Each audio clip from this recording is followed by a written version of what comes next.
The singer-teacher stopped the class mid-lesson and pointed at the janitor's son. "Sing," she said. "Right now. Alone." The piano went silent. No warm-up. No help. 30 students stared as phones quietly rose. She called it a lesson, but everyone knew what it was. She wanted him embarrassed. She wanted proof that he didn't belong here. What she didn't know was that the note she was about to demand was one she herself had never been able to sing. The room stayed quiet longer than it should have. Not the calm kind, the kind that presses down on your chest. Everyone knew who she had chosen.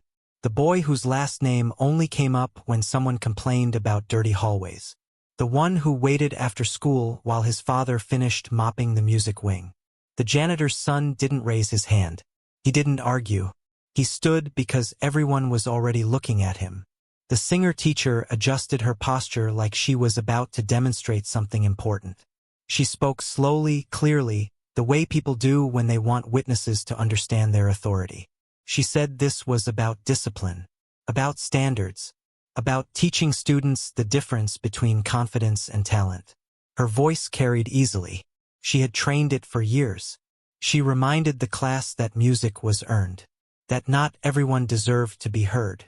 A few students shifted in their seats. A few smiled nervously. No one spoke. Phones stayed raised, pretending not to record, pretending this wasn't about to become something ugly. The boy walked to the front with his eyes down. His shoes scuffed the floor. The singer-teacher watched him the way someone watches a demonstration object. Not with anger, with certainty. She asked if he understood the assignment. He nodded once. That was all she needed. She gestured toward the piano, then stopped. "No," she said lightly. "Not today." Her hand came down on the piano lid again. Closed. Final. "No accompaniment," she added. "This is about raw ability." A murmur ran through the room and died just as fast. The safety was gone. The cover was gone. She stepped back and folded her arms, giving him the entire room. "Whenever you're ready," she said. And in that moment it was no longer a class. It was a test designed for only one outcome. He stood there longer than anyone expected him to. Not because he was preparing, because he was trying to understand why this was happening to him. The singer-teacher didn't rush him. She waited with patience that felt sharpened, like she knew the longer the silence stretched, the smaller he would feel. A few students glanced at the clock. Others glanced at him, then away, relieved it wasn't them. She reminded the room that this was how real auditions worked. No excuses, no second chances. She said the world wouldn't slow down for nerves. She said pressure revealed truth. Her words sounded reasonable, even kind, if you didn't look too closely at who she had chosen to demonstrate that lesson. Someone in the back whispered his name. Another voice shushed them. The phones stayed up. No one stopped them. The boy finally lifted his head.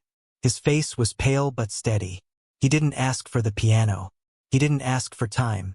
He didn't ask her to stop. That seemed to irritate her more than fear would have. She tilted her head slightly, studying him, as if searching for the crack that was supposed to appear by now. Then she said it. Quietly, clearly. The note. A single pitch, high enough that a few students reacted before thinking. Not gasps. More like instinct. Even the confident singers in the room knew that note. They had all tried it at least once. Most of them had failed.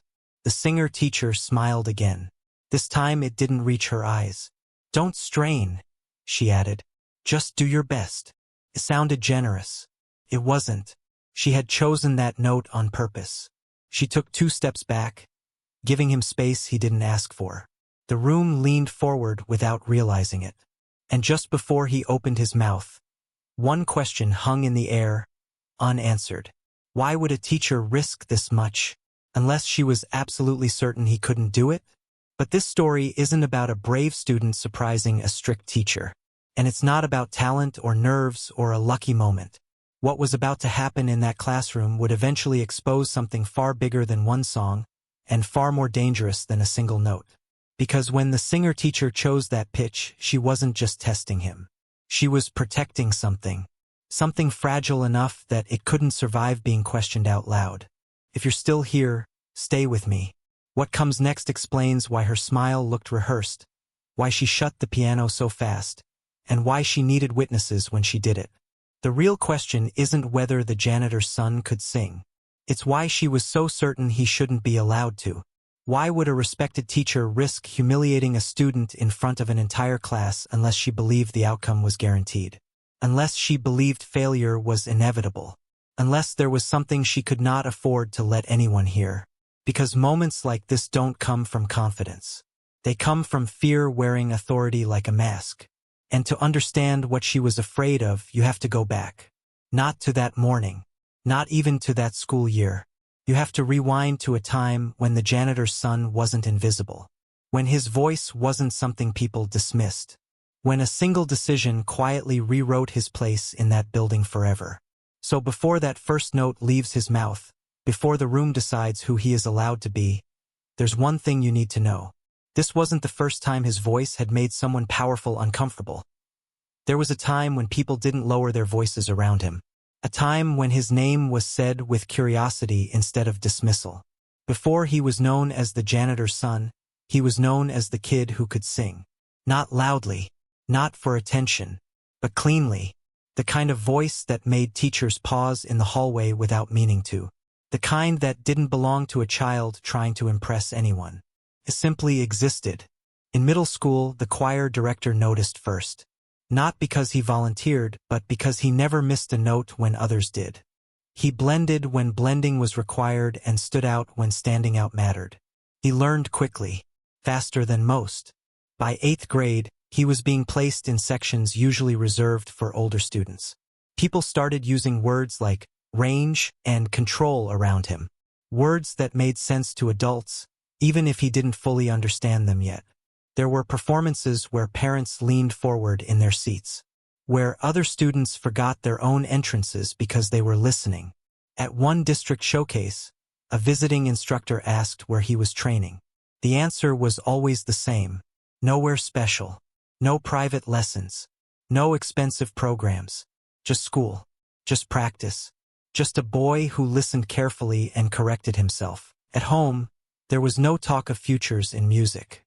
His father worked nights, cleaned early mornings, and slept in short blocks between shifts. Music was never discouraged, but it was never treated like a plan. Singing was something done quietly, after homework, while dishes dried on the rack. Something personal, something safe. Then came the year everything changed. His mother got sick. Not suddenly, but steadily. Hospital visits replaced rehearsals. Doctors' words replaced applause. The house grew quieter in a different way. When decisions had to be made, they were simple and brutal. Time was needed at home. Money was needed everywhere. He stepped back without being asked. Missed competitions. Turned down a summer program that came with a recommendation letter. No speeches. No explanations. He didn't think of it as sacrifice at the time. It was just what needed to be done. After she passed, nothing returned to where it had been. His father took on more hours. The boy took on more silence. Teachers stopped asking why he no longer auditioned. It was easier to assume he'd lost interest. Easier to move on. By the time he entered high school, the labels had already shifted. Potential faded into background. Talent into inconvenience. And somewhere along the way, his voice stopped being something people expected to hear. Which made what was happening in that classroom now feel heavier than it should have. Because this wasn't the first thing he had given up quietly. And standing there, waiting to sing without a single note of support, he could feel that old pressure again. The kind that asks you to choose who you're allowed to be, and who you're expected to disappear as. After his mother's funeral, there were forms to sign and routines to relearn. His father stopped pretending the nights weren't taking a toll. The school stopped pretending they were paying attention. Teachers who once asked him to stay after class now barely remembered his schedule. The choir room door stayed open, but no one called his name anymore.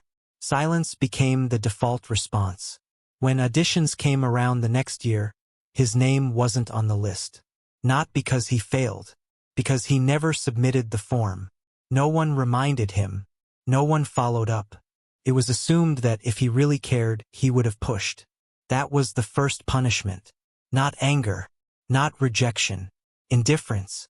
He watched other students take the spots he had once been expected to fill. He listened as teachers praised improvement in voices he knew were still learning fundamentals he had mastered years earlier. He never corrected them. He never said, "I used to be there." Silence felt safer than explaining why he wasn't. At lunch, people stopped asking him about music. They asked about his father's work instead. About whether the school bathrooms really got cleaned twice a day. About whether it was embarrassing to stay late while everyone else went home. He answered politely, always politely. That politeness became its own kind of armor. By sophomore year, he had learned exactly where he belonged in the building. Not on the stage, not near the piano, but near the back exits, where his father waited with a cart and keys that jingled softly. He helped without being told, took out trash bags, held doors, did homework on the floor while his father finished mopping. Teachers walked past them without making eye contact. Music didn't disappear. It just moved. It lived in places that didn't ask questions. In stairwells after hours. In empty classrooms before sunrise. In the quiet moments when his father rested against a wall, eyes closed, listening without comment. There were no performances, no applause, no proof, just the act itself. He never complained. That mattered. He didn't post about being overlooked. He didn't correct rumors. He didn't explain that stepping back had never been quitting. He let people believe what was easiest for them. By the time the singer-teacher arrived at the school, with her reputation and her perfect diction and her framed awards outside the classroom, his name meant nothing to her. He was already categorized, already sorted, which was why, when she looked at him that morning and decided he would be useful for a demonstration, she didn't hesitate. She didn't see a student with history. She saw someone who had learned to stay quiet. And that quiet was exactly what she believed she could control. What she never saw were the small rules he lived by. He never sang where it could be mistaken for showing off. He never raised his voice in places that rewarded volume over care. Music stayed private, almost protected, like something that could be taken away if noticed too closely. When his father worked late, he sat nearby and hummed under his breath, just enough to feel the sound vibrate in his chest. Enough to remember who he was without asking anyone else to agree. On nights when the building emptied out, when the lights were dimmed and the echoes softened, he practiced quietly. Not scales, not exercises anyone had taught him, just listening, adjusting, learning where his voice wanted to go and where it resisted. He learned control the way people learn balance, by nearly falling and correcting before anyone could see. It wasn't ambition that kept him going. It was continuity. Music was the one thing in his life that hadn't left when everything else did. There were moments when his father paused mid-task, pretending to check something, just to listen a little longer. No praise, no advice, just presence. That was enough. The boy learned early that dignity didn't need an audience. It only needed consistency. So when the singer-teacher spoke about standards and discipline, about separating talent from wishful thinking, he didn't argue. He had heard versions of that speech before. People liked rules when they protected the shape of things as they were, especially when those rules kept certain voices small. What made this moment different was the room, the witnesses, the deliberate removal of safety. Standing at the front of the classroom now, with the piano closed and every eye fixed on him, he felt the weight of all the years he had stayed quiet. Not as regret, as accumulation. Every missed audition, every unasked question, every time he stepped aside without protest. The singer-teacher waited, arms folded, calm and composed. She believed she understood exactly who he was. A background student, a reminder of hierarchy. Someone whose confidence could be corrected publicly for the benefit of others. But the truth was, he hadn't learned silence because he lacked a voice. He had learned it because silence was safer than being misjudged. Now the safety was gone. The silence had been taken from him. The room leaned forward again. The phone stayed raised. And as he drew in a slow breath, preparing to sing without support, without permission. One thing became clear. This wasn't just a test of his ability. It was a test of how much power a teacher was allowed to wield, before someone finally broke the quiet and forced the truth into the open. From the outside, the singer-teacher looked untouchable. Her classroom walls were lined with framed certificates and competition photos, programs from concerts she had directed, letters from parents thanking her for discipline and standards. She spoke at school events. She was trusted with solos, recommendations, futures. When she walked through the hallway, administrators nodded. Students straightened. Her authority didn't need to be announced. It had already been accepted. She knew how to perform virtue. She spoke often about excellence, about protecting the integrity of music, about not letting false confidence dilute real talent. Parents liked her because she sounded serious. Administrators liked her because her students won competitions. No one asked too many questions when results looked good. That was how protection worked. Quietly, efficiently. Inside her classroom, power was simple and absolute. She decided who sang and who watched, who was encouraged and who was corrected. Grades, recommendations, audition lists, all passed through her hands. Students learned quickly what kind of behavior earned approval. Compliance sounded a lot like professionalism. Silence sounded like maturity. And questioning her decisions sounded like disrespect. There were patterns. Students who challenged her rarely advanced. Students who waited patiently were praised for humility. When someone disappeared from the program, the explanation was always the same. They lost interest. They couldn't handle the pressure. No one framed it as exclusion. That would have required responsibility. The system around her made this easy. Administrators didn't sit in rehearsals. Parents didn't hear private corrections.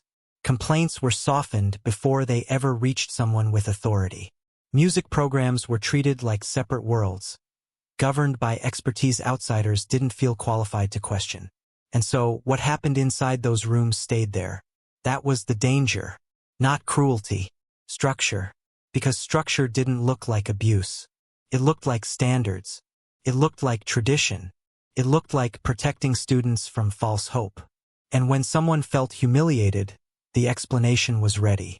They just weren't good enough. The singer-teacher understood this perfectly. She never raised her voice, never lost control. She chose her moments carefully, always in front of witnesses, always with language that sounded instructional. Public correction disguised as teaching. Humiliation framed as rigor. And now, standing in front of the janitor's son with the piano closed and the class watching, she believed she was doing exactly what the system allowed her to do. Demonstrate, discourage, reinforce hierarchy. But something had shifted. She felt it before anyone else did. The way the room held its breath. The way phones didn't lower. The way the boy didn't crumble the way others had. For the first time, her certainty wavered. Just slightly. And in that flicker of unease was the real risk she had spent years avoiding. Because if this moment went wrong, it wouldn't be dismissed as discipline. It would be seen. She masked that unease quickly. Years of authority had trained her to do that. When doubt surfaced, she buried it under procedure. She reminded herself that the system had always held. That no single student, especially one already categorized as background, could disrupt something so established. Confidence returned, practiced and controlled. She adjusted her stance, reclaimed the room, and waited. What she counted on was not talent or failure. She counted on permission, the quiet agreement that teachers knew best. That students did not challenge demonstrations. That parents trusted results over process. Even if someone felt uncomfortable, discomfort alone had never been enough to trigger consequences. There were no formal complaints for humiliation disguised as instruction. There were no policies against silencing someone publicly as long as the language stayed professional. That was the shield. Not skill. Not reputation. Silence. Every institution had its blind spots, and music programs were especially good at cultivating them. They thrived on hierarchy, on the belief that artistry required toughness. on the idea that those who failed publicly had simply revealed a lack of preparation. If a student walked away hurt, it was framed as character building. If they stopped trying, it was framed as self-selection. The system never called it removal. The singer-teacher had learned how to stay just inside those lines. She never threatened outright. She never mocked directly. She guided, redirected, corrected. Her authority remained intact because it appeared reasonable. And anyone who might have questioned her methods usually stopped short, afraid of being labeled difficult, uninformed, or emotional. But this moment was different in a way she couldn't immediately explain. It wasn't just that the boy stood there calmly. It was that the witnesses were watching without certainty. No laughter broke the silence. No relieved smiles followed. The room didn't side with her the way it usually did. She felt the smallest shift in control, like a floorboard flexing where it never had before.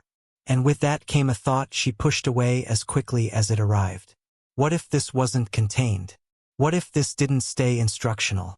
Because exposure was not something the system handled well. Systems survived by staying unquestioned, by maintaining the appearance of order. And if that appearance cracked in front of 30 students and a handful of raised phones, there would be no easy way to explain it away later. That was the real danger. Not that he might sing well, but that he might force the room to notice something it had been trained not to see. The singer-teacher's eyes narrowed, just for a moment. She took a small step back, giving him space while keeping her authority intact. To anyone else, it looked composed, professional, but beneath that calm was calculation. If this went wrong, she knew exactly what she stood to lose. And as the boy drew in another quiet breath, she realized something she hadn't considered until now. This wasn't just a lesson anymore. It was a risk. He felt the moment stretching, thinning, turning fragile. The kind of moment where doing nothing becomes its own decision. His hands were steady at his sides, but inside, the conflict was loud. Not fear of singing, fear of being seen, fear of confirming what the room already believed about him. That silence had protected him for years. It had kept expectations low and pain manageable. Breaking it meant stepping into something he could not control. He thought of his father waiting down the hall, pretending not to listen, always pretending. He thought of the nights he practiced where no one could take it away from him. He thought of how easily this would end if he just shook his head, apologized, and sat back down. No one would punish him for that. The class would move on. The phones would lower. The system would reset itself like it always did. But something about the way she stood there made that impossible. The way she had already decided what this moment meant. The way she had used him as a warning, not a student. Silence, he realized, wasn't neutral anymore. It was agreement. If he stayed quiet now, this would become the story everyone remembered. That he had been exposed and corrected. That the teacher had been right to stop the piano. That some voices didn't belong in the room. And that story wouldn't just follow him. It would follow anyone else like him who came after. He didn't have a plan. He didn't know what would happen next. He only knew that sitting back down would cost him something he wasn't willing to lose. So he lifted his head and nodded once. Not to her, to himself. It was small, almost invisible, but it was the moment everything changed.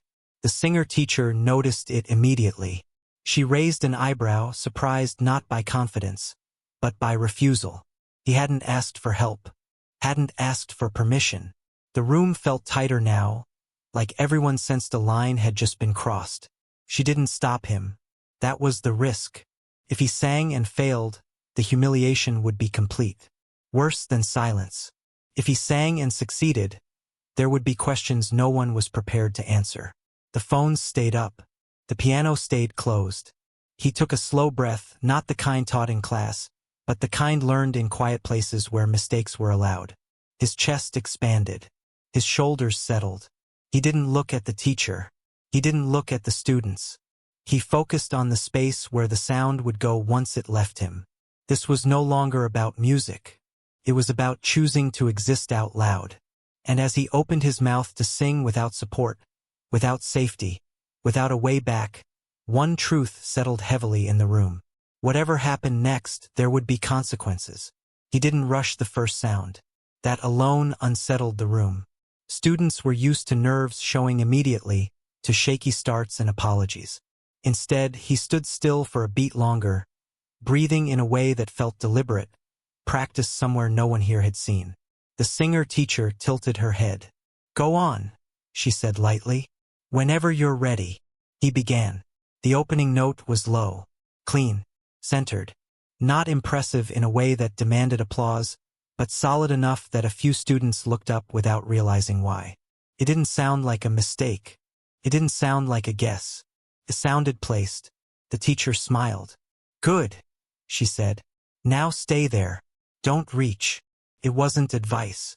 It was a boundary. He continued anyway, moving carefully through the phrase. The room shifted. Pens stopped tapping. A chair creaked and then went still. Phones adjusted, zooming in slightly, as if hands were responding before minds caught up. This wasn't the collapse they had been prepared for. The singer-teacher stepped forward half a pace. "Careful," she said. "You're starting to strain." He wasn't, but correcting him planted the idea. A few students exchanged looks. Someone in the front row frowned, confusion breaking through expectation. The note climbed, still controlled, still quiet enough to feel intentional.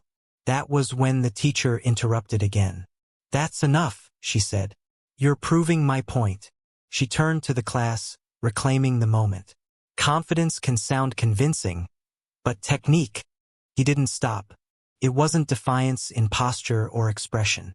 It was refusal in sound. The phrase continued past where she had expected it to break. And just like that, the room stopped belonging to her. She turned back sharply. "Stop," she said, louder this time. He reached the turn. The place every singer in that room recognized. The edge where voices either retreated or revealed themselves. A few students leaned forward. One hand flew to someone's mouth and stayed there. The singer-teacher's smile thinned. "That note," she said quickly, "is optional." It wasn't. Everyone knew it wasn't. She crossed her arms, trying to look unbothered, but her foot shifted slightly, weight changing without permission. For the first time, she wasn't teaching. She was watching. The note came out clear, higher than expected. Not pushed, not loud, just there. A ripple moved through the room. Not applause. Recognition. The teacher laughed softly, too quickly. "Well," she said, "that's one way to attempt it." Tempt. The word landed wrong, because the sound was still hanging in the air, undeniable. And the phones were still recording. She stepped in again, voice tightening just enough to hear. "All right," she said. "That's enough demonstration." But no one moved. And in that pause, in that stretch of silence that refused to reset, the first crack showed. Not in him, in her. She moved quickly to recover the room. Too quickly. That urgency gave her away. The singer-teacher clapped once, sharp and loud, the sound snapping attention back toward her. She spoke with authority, with the tone that usually ended questions before they formed. She said the class needed to understand something important. That one controlled note didn't prove mastery. That real technique showed consistency, endurance, replication. Then she made a mistake. She turned back to him and said he should sing it again. Higher, cleanly, properly, she added as if correcting a child. It sounded reasonable, sounded fair. But the room felt the shift immediately. This wasn't instruction anymore. It was proof-seeking. He didn't argue. He didn't ask why. He nodded once and took another breath. This time the silence before he sang felt heavier, stretched thin by expectation. The phones adjusted again. Someone near the window muttered something under their breath and stopped when a neighbor elbowed them lightly. He sang the phrase again. The same control. The same steadiness. Then he moved past it. The note rose higher, sliding into the space she had marked as unreachable. The sound didn't waver. It didn't splinter. It didn't rush. It settled into the room as if it belonged there. A chair scraped loudly. Someone stood without realizing it. The teacher's eyes widened for a fraction of a second before she masked it. "Enough," she said, cutting him off mid-phrase. Her voice was sharper now, less composed. She laughed again, too brightly, and waved a dismissive hand. She said that strain could sound impressive for a moment, but it wasn't sustainable.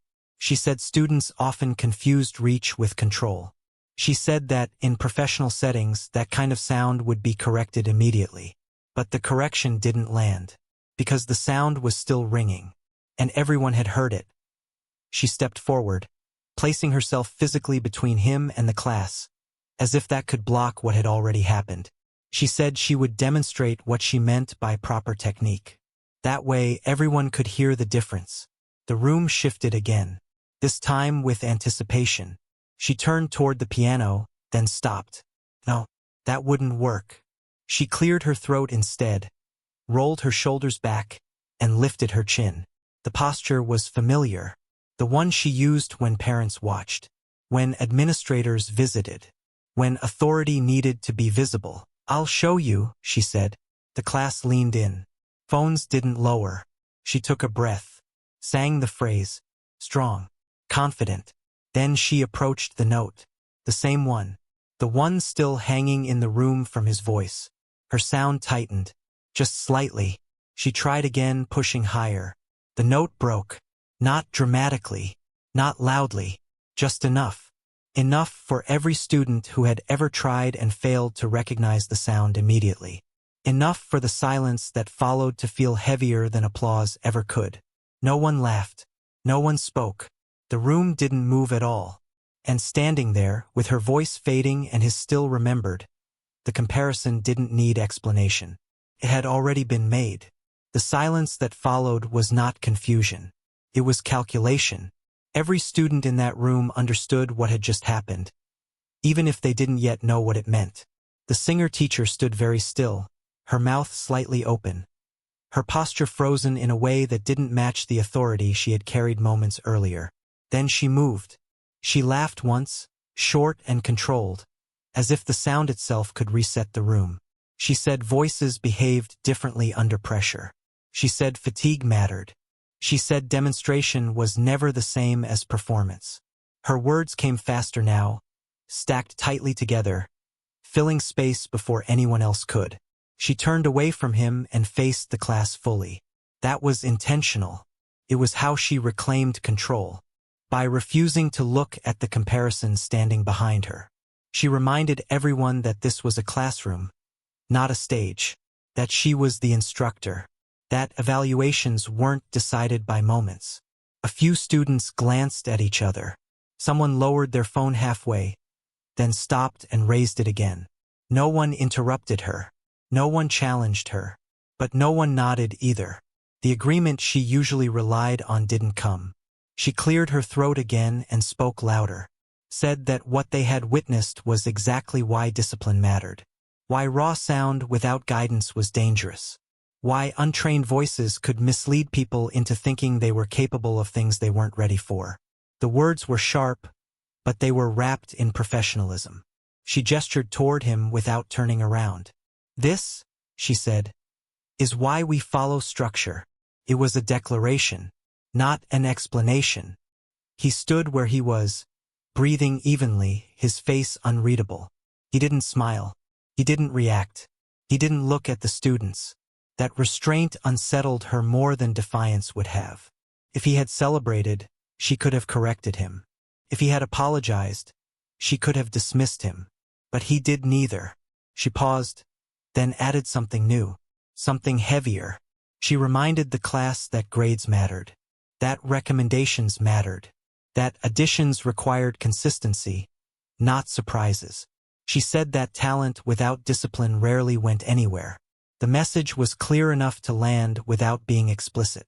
This was no longer about a note. It was about consequence.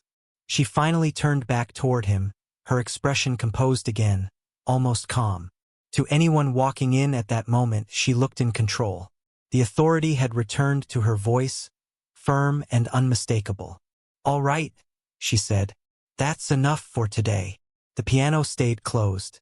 The phone stayed raised.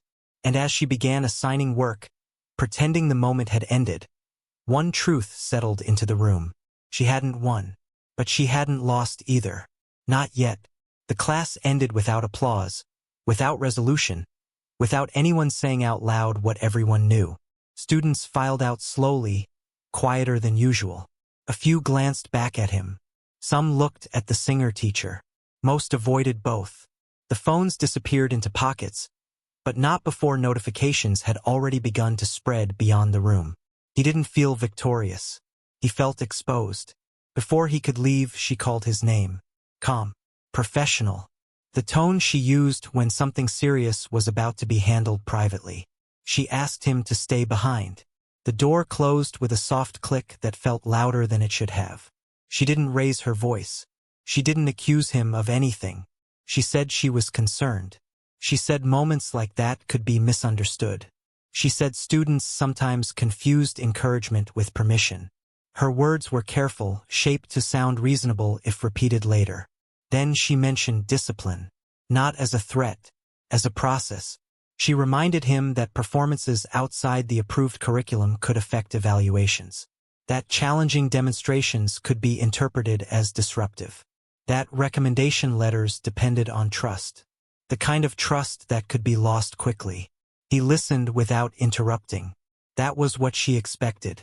She asked him where his father worked, as if confirming something she already knew. Asked how long he stayed after school. Asked whether his father had ever spoken to administrators. The questions weren't aggressive, but they narrowed the space around him. Each one carried implication. She said she didn't want things to get complicated. She said she could make sure they didn't. All it would take was an understanding. An agreement that what happened was a misunderstanding. That the class had gotten carried away. That he hadn't meant to challenge her authority. That he was grateful for the correction. She framed it as protection. For him. For his future. She said the school valued discipline. That colleges valued consistency. That no one wanted unnecessary attention. She said the best thing he could do now was move forward quietly. Let the moment pass. Let the system reset. Outside the room, he could hear his father's cart in the hallway. The familiar sound of wheels and keys. The reminder of what waited if things went badly. She let the silence work on him. That was the offer. Say nothing. Sign nothing. Just agree. And everything would go back to normal. But as she waited for his answer, another truth settled in his chest, heavier than fear. Normal was exactly what had put him here. And if he accepted that offer, the story of what happened in that room would belong to her forever. He looked up at her, understanding now that the song had never been the danger. Refusing to disappear again was. She didn't rush him. She was good at waiting. When he didn't answer right away, she softened her expression, just enough to look disappointed instead of threatened. She said she understood how confusing moments like this could feel for students who didn't fully grasp the consequences of public behavior. She said she didn't want this to follow him. Not on transcripts. Not in recommendation meetings. Not whispered in rooms he would never be invited into. Then she made it smaller. Personal. She said his father worked hard. That everyone respected that. That the school had always tried to support families like theirs. She said it would be unfortunate if unnecessary attention made things difficult for him. Difficult for his father. The words were gentle, but the message was sharp. Stability was conditional. She offered him a way out that sounded generous. He could write a short statement. Nothing formal. Just a clarification. A reflection on how he'd learned the importance of structure and guidance. She would keep it on file. It would never leave her desk. She said it would protect him if questions came up later. All he had to do was agree that she had been right. The room felt smaller with every sentence. The walls didn't move, but the space around him did. He realized how alone he was in that moment. No students. No phones.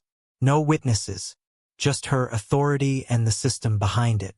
If he said yes, the pressure would end. The looks would stop. The risk would dissolve. But the cost was clear now. Silence again. He thought of how easily the story could be rewritten. How the recording would disappear into rumor. How people would say he had misunderstood the lesson. That he had overestimated himself. That the teacher had handled it responsibly. The system was good at that. turning moments into footnotes. She watched his face carefully, waiting for the smallest sign of surrender. She had seen it before. Students always folded eventually. They wanted safety more than truth. She believed that. She depended on it. Finally, she gave him the boundary. Not loudly, firmly. "If you don't," she said, "this becomes something I can't control." That was the ultimatum. Not punishment. Exposure. She told him administrators would need to be involved. That questions would be asked. That intent would be examined. She said she couldn't guarantee how it would be interpreted once it left her hands. She said she was trying to help him avoid that. He understood then that there was no neutral choice. Only silence or consequence. He felt fear settle in his stomach, cold and heavy. Not fear of being wrong. Fear of losing what little stability he had left. Fear of dragging his father into something he never asked for. Fear of becoming a problem instead of a student. She waited, certain the system would do what it always did. And in that quiet, with no one watching and everything at stake, the question wasn't whether he could survive the fallout. It was whether he could live with himself. If he agreed to disappear one more time, it didn't stay inside the classroom. That was the first crack in the system she hadn't planned for. By the time the last bell rang, the video had already left the building. Not shared loudly, not tagged or announced. Passed quietly from phone to phone, from one student to another, then to siblings, then to parents. The kind of spread that didn't ask permission. The kind that grew because people recognized something wrong before they had language for it. By that evening, messages began to appear under the clip. Not opinions. Questions. Why was the piano closed? Why was the teacher demonstrating after stopping him? Why did she fail the same note she demanded from him? Students who had been in the room commented first. They didn't exaggerate. They didn't attack. They simply confirmed what had happened. That they were there. That they heard it. That the silence afterward wasn't confusion. It was recognition. Then someone posted a second clip. A different angle. Shorter. Clearer. It showed the note again. His voice steady. Hers breaking. That was when the tone shifted. A former student commented next. Then another. Then someone who had graduated years earlier. They didn't talk about him at all. They talked about her. About moments that had felt wrong at the time but had been easy to dismiss alone. About corrections that sounded like lessons but felt like warnings. About being quietly pushed out of opportunities without explanation. Each comment carried risk. These weren't anonymous accounts. These were names, faces, histories. Screenshots followed. Emails saved. Messages that had once felt too small to matter suddenly placed side by side, forming a pattern no single story could explain on its own. The system that had protected her relied on isolation, on each experience staying separate. This was the opposite of that. Parents started asking questions. Not angrily, carefully. Administrators were tagged. The school's account stopped responding altogether. Someone found an old recital recording online. Another comparison. Another confirmation. It wasn't about skill anymore. It was about consistency. About who was allowed to fail privately and who was forced to fail publicly. By morning, the conversation had shifted from the boy to the program. From one moment to a pattern. From embarrassment to accountability. He watched it unfold from his kitchen table. His phone vibrating every few seconds. He didn't respond. He didn't comment. He didn't explain. That restraint mattered. Kept the focus where it belonged. On what people could see for themselves. What surprised him most wasn't the support. It was the speed. Once the truth had enough voices behind it, it moved faster than fear. Students who had stayed quiet for years spoke up because they no longer felt alone. Parents shared because they finally had proof. Teachers from other departments began asking why no one had intervened sooner. Public opinion didn't flip with outrage. It flipped with clarity. And clarity was dangerous. Because now the system had a problem it couldn't quietly absorb. This wasn't one complaint. It wasn't one upset student. It was documentation. It was witnesses. It was a record that existed outside school walls. Late that afternoon, an email went out. Brief, neutral, carefully worded.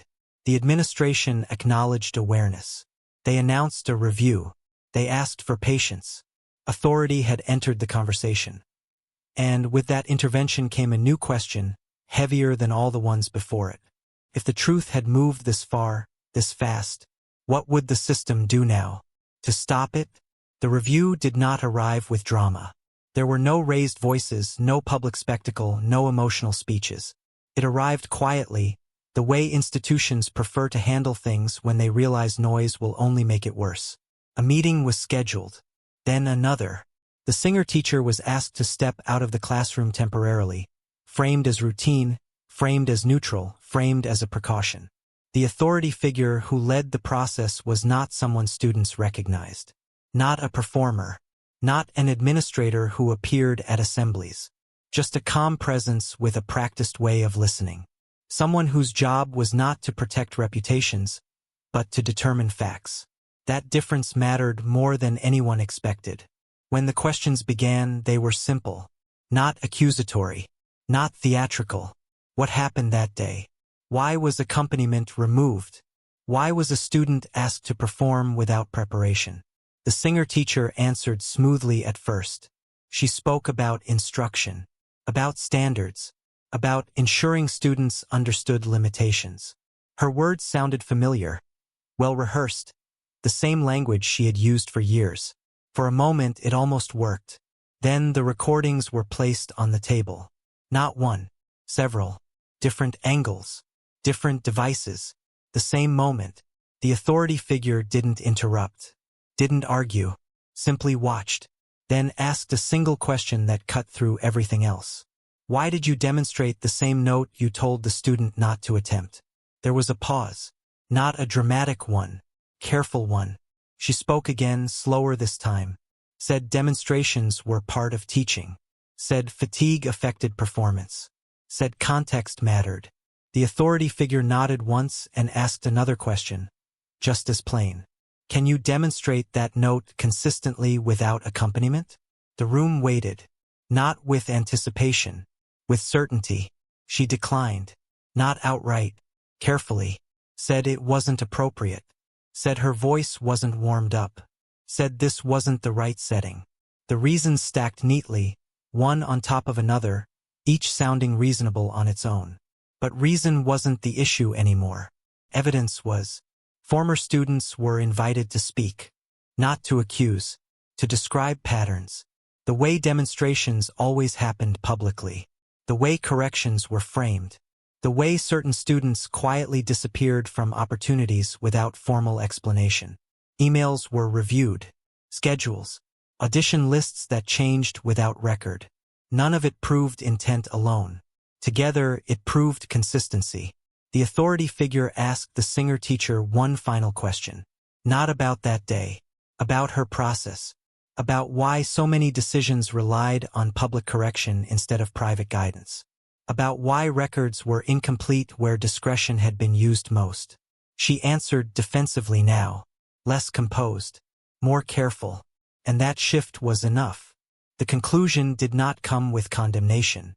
It came with language institutions use when they want clarity to sound final. The findings were documented. The behavior was deemed inappropriate. The methods were ruled inconsistent with educational standards. The demonstration was classified as public humiliation, not instruction. The outcome was stated plainly. Her teaching duties were suspended pending further action. The program would be reviewed independently. New oversight would be implemented. There was no applause, no celebration, just confirmation. The truth had been recognized officially, not because it was loud, but because it was documented, because it was repeated, because it refused to stay isolated. When the decision was communicated, it spread more slowly than the video had. But it carried weight. Parents exhaled. Students whispered. Teachers paused before speaking. Something fundamental had shifted. Not just about her. About what could be questioned. He read the notice on his phone, standing in the same hallway where he had waited for years without being noticed. The words were formal, careful, almost cold. But beneath them was something he had not expected to feel. Relief. Not triumph. Not revenge. Just the release of knowing that what he had experienced was no longer his burden to explain. It had been named. It had been seen. It had been recorded. As he lowered his phone, another realization settled in quietly. This ruling didn't just end something. It started something. Because now that the system had spoken, the question was no longer whether the truth mattered. It was what would change because of it. The days that followed were quieter than he expected. Not empty, just steady. The kind of quiet that doesn't feel like waiting for something to go wrong. He returned to class, to hallways that no longer felt as tight around his shoulders. Some teachers smiled at him in a way that wasn't performative. Others said nothing at all, which felt like its own form of respect. No one asked him to explain what had happened. That mattered more than sympathy. At home, nothing dramatic changed. His father still worked late. The cart still rattled softly when he moved it across tiled floors. But there was a difference in how they sat together at the kitchen table now. Less tension. Fewer unspoken questions. His father didn't congratulate him. He didn't need to. He placed a hand on his son's shoulder once, briefly, as if to say, "I saw what you did." That was enough. They talked about ordinary things. Schedules. Homework. Groceries. And then, carefully, his father asked if he still liked singing. Not as a plan. Not as a future. Just as something that belonged to him. The boy nodded. The answer came easily now, without the weight it once carried. Music returned to its quiet places. But it sounded different. He sang in the stairwell again. But this time he didn't stop when footsteps passed. He practiced after school, not hidden, not announced, just present. When someone paused to listen, he didn't shrink. When someone didn't, he didn't disappear. The balance felt right. There was no celebration, no announcement that marked him as anything special. He didn't want one. The win wasn't about recognition. It was about safety, about knowing that if he spoke, he wouldn't be erased for it. The singer-teacher's classroom stayed closed for the rest of the term. A substitute came and went. Lessons resumed. Music continued. The building adjusted, the way institutions always do, slowly and without ceremony. One afternoon, as he waited for his father to finish work, he stood near the empty music room. The piano lid was open this time. The keys caught the light. He pressed one gently, just to hear it. The sound was soft. Ordinary. Real. That was when the answer settled fully in his chest. Yes, it had been worth it. Not because he proved something, but because he didn't have to carry it alone anymore. As he walked down the hallway to meet his father, he noticed something small but unmistakable. Other students were singing too. Not loudly, not carefully, just freely. In corners, in groups, in ways that felt less afraid than before. He didn't know yet what that meant on a larger scale. He only knew that something had loosened. And once something loosens in a system like that, it rarely tightens the same way again. The change did not arrive with banners or speeches. It arrived in memos, in revised handbooks, in quiet meetings where language was adjusted carefully, as if words themselves needed supervision now. The school announced new guidelines for performance instruction. No student would be asked to demonstrate alone without preparation. Public correction would be limited. Documentation would be required when opportunities were denied. None of it was framed as a response to one incident, but everyone knew why it existed. Other schools noticed, not because they were forced to, but because parents started asking questions they hadn't asked before. About auditions, about feedback, about why some students disappeared from programs without explanation. District offices circulated recommendations. Training sessions were scheduled. The idea that this is just how it's done no longer passed without challenge. The singer-teacher did not return. There were no dramatic announcements about her departure. Her name was removed from the schedule. Her awards were taken down quietly. The system did what it always did when it needed to survive. It minimized the fall and corrected the structure. She became a footnote, not a focus. That mattered. The story was no longer about punishment. It was about prevention. What rose in her absence was more important. Students were invited to speak in smaller settings.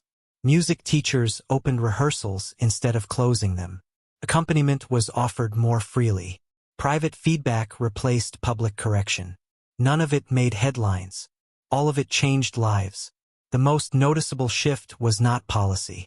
It was posture. Students stood differently in rehearsal rooms. They asked questions without apologizing for them. They tried notes without scanning the room for permission first. Some failed. Some succeeded. But the failure stayed private where it belonged. Parents noticed it too. Conversations at pickup changed tone. Less fear. More curiosity. The belief that talent had to be broken before it could be shaped began to lose its grip. The system hadn't been dismantled, but it had been bent. And once bent, it remembered the pressure. The boy watched this from a distance, not as a symbol, not as a spokesperson, just as someone who had been inside the moment that started it. He didn't give interviews. He didn't correct narratives. He didn't need to. The truth had already done its work. What mattered was that students who would never know his name now felt safer raising their voices. That teachers who would never meet him paused before closing a piano lid. That administrators who would never admit fault now asked for documentation before defending tradition. Change rarely announces itself. It accumulates. By the end of the year, the music wing sounded different. Not louder, fuller, less controlled by fear, more willing to allow space for mistakes. The kind of sound that comes from people who believe they won't be punished for trying. As he walked those halls one last time before summer, he understood something clearly. This had never been about one teacher or one class. It was about permission, about who gets to be heard, and who is told to wait their turn indefinitely. The system had changed because someone refused to stay quiet at the moment silence was expected. And that realization settled into something bigger than relief. It felt like possibility. Because if one ordinary moment could shift an entire structure, the question wasn't whether change was possible. It was where else it was waiting to begin. If you've ever stayed quiet because you were told it wasn't your place to speak, this story was for you. If you've ever watched someone in power cross a line and wondered if it was worth saying anything, you already know the answer. So tell me this. Where have you seen silence rewarded and truth discouraged? Your voice matters more than you think. And sometimes, all it takes is one moment of courage for others to realize they're not alone.